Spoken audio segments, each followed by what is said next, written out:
बिस्मिल्लाहिर्रहमानिर्रहीम अस्सलाम वालेकुम। आज का हमारा लेक्चर है रिव्यू एक्सरसाइज 15। रिव्यू एक्सरसाइज 15 में हमने पाइथागोरस थ्योरम के बारे में पढ़ना है। पाइथागोरस थ्योरम क्या होता है, इसका क्या इस्तेमाल है।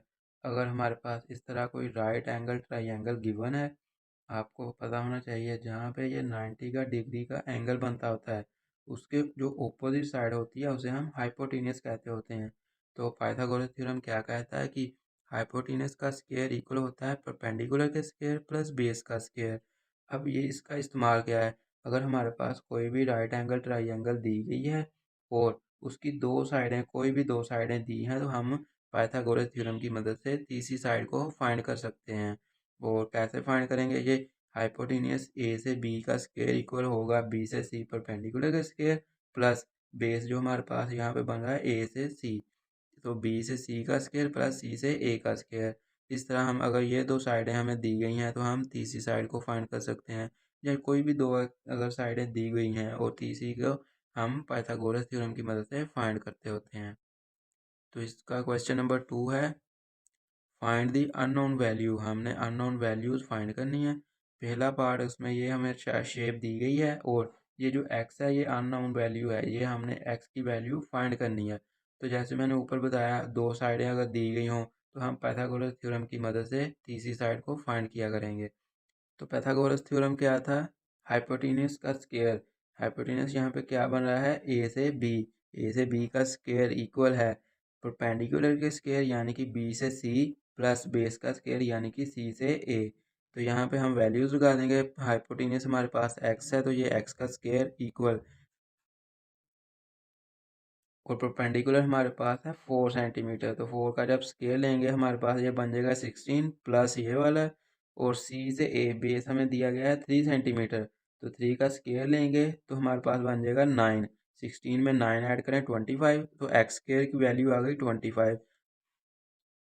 अब हमने x की वैल्यू फाइंड करनी है, तो स्केयर ख़त्म करना है, उसके लिए taking square root on both side हमारे पास x के वैल्यू आ जाएगी 5 सेंटीमीटर।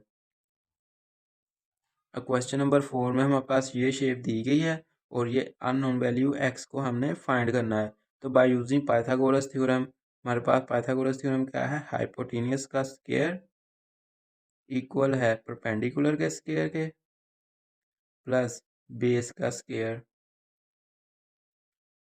अब यहाँ पे वैल्यूज लगा दें। हाइपोटेनस क्या है, जहाँ पे 90 का एंगल बन रहा होगा उसके ऑपोजिट साइड, सामने वाली साइड।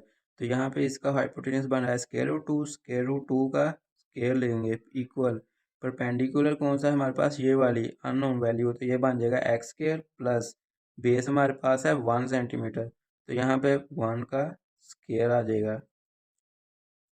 अब ये स्क्वायर रूट स्क्वायर से कैंसिल हो जाएगा, पीछे रहेगा 2 इक्वल एक्स स्क्वायर, 1 का स्क्वायर 1, तो यहाँ पे 2 और 1 इधर साइड पे लेकर आएंगे, प्लस माइनस में चेंज हो जाएगा और एक्स स्क्वायर हमारे पास आ जाएगा 1।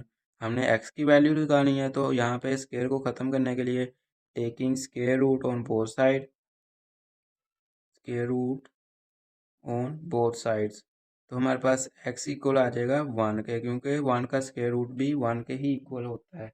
तो ये हमारे पास अननोन वैल्यू फाइंड होगा।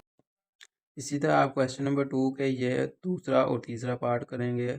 यहाँ पे x की वैल्यू फाइंड करेंगे और जो भी वैल्यू आएगी वो हमारे पास थर्ड साइड बन जाया करेगी, और ये सारे पाइथागोरस थ्योरम की मदद से ही होंगे। एक और बात की, ये जो राइट एंगल ट्रायंगल होती है इसमें जो सबसे बड़ा एंगल होता है वो 90 डिग्री का होता है। यहाँ पे 90 डिग्री का एंगल बनता होता है और ये जो एंगल होते हैं वो 90 से कम होते हैं।